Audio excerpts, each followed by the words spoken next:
On October 1, 2015, the maritime world was rocked by the sinking of the SS El Faro, a cargo ship that met a devastating fate in the midst of Hurricane Joaquin.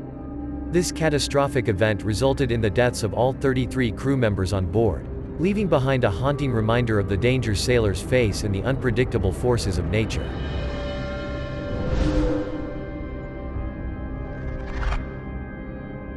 Tote Maritime's 790-foot SS El Faro embarked on its ill-fated voyage from Jacksonville, Florida, to San Juan, Puerto Rico. The ship was a vital lifeline for the people of Puerto Rico, bringing essential goods and supplies to the island. However, when Hurricane Joaquin raged in the Caribbean Sea, the ship's course brought it directly into the path of this powerful storm. The decision to sail with such a dangerous weather system approaching was the subject of scrutiny. Captain Michael Davidson, an experienced sailor, believed he could navigate the storm with confidence in the ship's capabilities. Unfortunately, the rapidly intensifying hurricane had other plans. As El Faro made its way further into the Caribbean, it faced increasingly treacherous storm conditions. Hurricane Joaquin turned into a formidable Category 3 storm, unleashing its fury on the ship. The crew struggled with relentless winds, high waves, and heavy rain, desperately trying to keep the ship afloat. Despite their efforts, the ship began to suffer mechanical problems. The engine room reported flooding, leaving the ship without mechanical propulsion. Distress signals were transmitted, and the crew turned to the U.S. Coast Guard for help. Unfortunately, their pleas for help were thwarted by the strength of the storm and the deteriorating condition of the ship. The situation on board El Faro continued to deteriorate.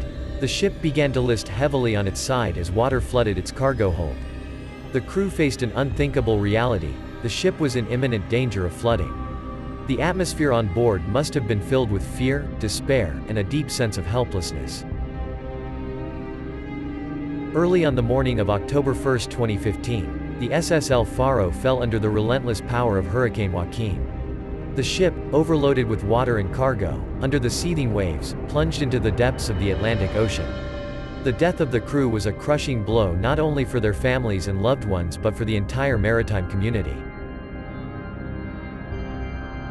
On October 7, the wreckage of the ship's boats was found by the Navy rescue team. It turns out El Faro's lifeboats were outdated and inadequate for the storm conditions the crew faced. On October 14, a family member of one of the missing crew members filed a $100 million lawsuit against Tote Maritime, citing company negligence in allowing an unseaworthy vessel to be caught in the hurricane. On October 28, another lawsuit was filed on behalf of the property of a person who died in the flood. The complaint stated that, without electricity, the El Faro was just a traffic jam in the sea when a hurricane approached.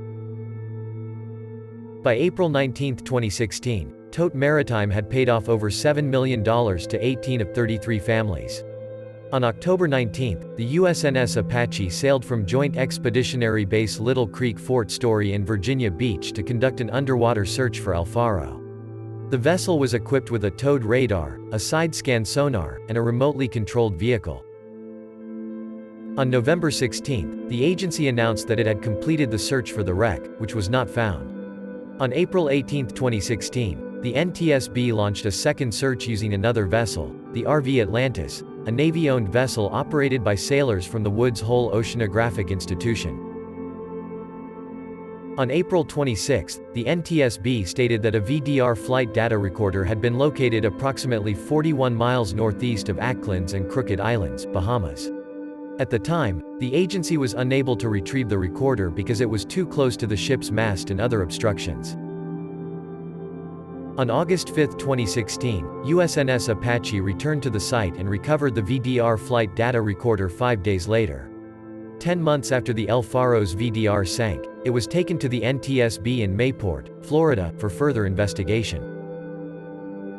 The Coast Guard's El Faro Maritime Investigation Board completed its report on September 24, 2017, and released it on October 1.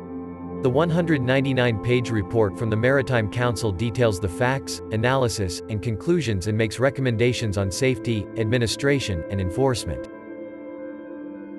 Coast Guard investigators placed almost all of the blame on El Faro's Captain Davidson, who underestimated both the strength of the storm and the ship's vulnerability in inclement weather and did not take sufficient steps to avoid the storm, although his crew expressed concern about its increasing strength and changing direction. Investigators said that if Davidson had survived the storm, his actions would have formed the basis for the Coast Guard to revoke his captain's license. Davidson had full responsibility for the ship, the crew, and its safe navigation, said Captain Jason Neubauer, who led the investigation. Coast Guard investigators also noted that Maritime, the owner of El Faro, made several violations regarding crew rest periods and hours of work, did not have a dedicated security officer to supervise the vessel, and used outdated lifeboats in the open air instead of modern enclosed ones. Life-saving appliances, among other violations. The final report of the National Transportation Safety Board has shed light on numerous shortcomings that played a role in the sinking of the ship. It noted issues such as outdated safety policies, inefficient weather forecasting, inadequate ship maintenance, and a lack of information about deteriorating conditions from both the captain and the company. The loss of El Faro and its crew caused significant changes in the maritime industry. The tragedy prompted a reassessment of safety protocols, increased weather monitoring and forecasting, and improved communication procedures between courts and authorities. These measures were aimed at preventing such incidents and ensuring the safety of seafarers above all else.